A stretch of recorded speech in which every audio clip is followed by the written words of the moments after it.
there.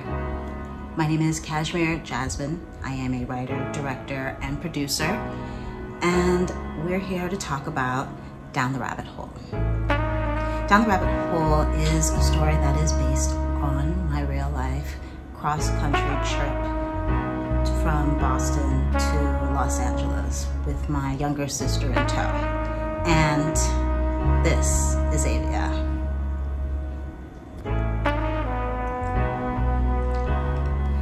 Avia was a girl who had no problem giving a read that would rip your soul to shreds with a giggle.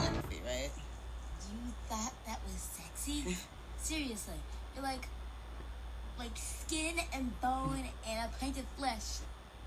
Down the Rabbit Hole was named after the story of Alice in Wonderland, about a girl who follows a white rabbit down to an alternate world filled with strange realities and where nothing really is as it seems. To me, this story has always been about the criminalization of poverty and disability and how easily and quickly we lose our footing and fall into a place where, without generational wealth or circumstances that very few people have access to, that you're suddenly, regardless of your education or background, you're suddenly forced to constantly prove yourself, and perception seems to supersede the fact. And as perception continues to supersede the fact, and the facts mean less, the story starts to drift into more of a fantasy space. So the world starts to collapse. They go across country, they lose their money, they lose their car. Kira becomes increasingly sick because she's not able to attend dialysis, and she's here with a minor, and they are together just trying to get through. Once they arrive in Los Angeles, opportunities should have opened up for them. It should be okay. She had her money saved. She made the right decisions. She did everything right. And it's not until they find out after their last meal on the road before going home to sleep in an actual bed that their car that was newly purchased with all of her gear and clothes and a life of possessions has been stolen. And this is where we descend.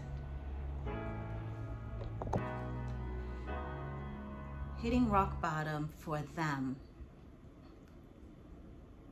meant a lot more than not just having a safety net or not having a soft place to land, but very quickly it becomes being swallowed up whole.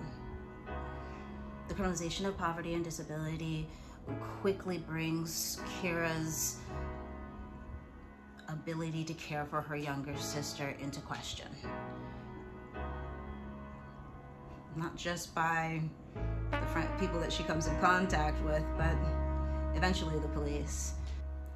Though Kira and Avia together have done everything that they can to avoid the worst case scenario does eventually fall in their laps, and Avia is removed and Kira is charged with child endangerment. This triggers a lot of things that have to happen now. What about her kidney transplant? What about the world she was trying to create? What about getting and keeping a real job if she doesn't have any equipment that she purchased to come with her across country? Where do we go from here? Where do we go?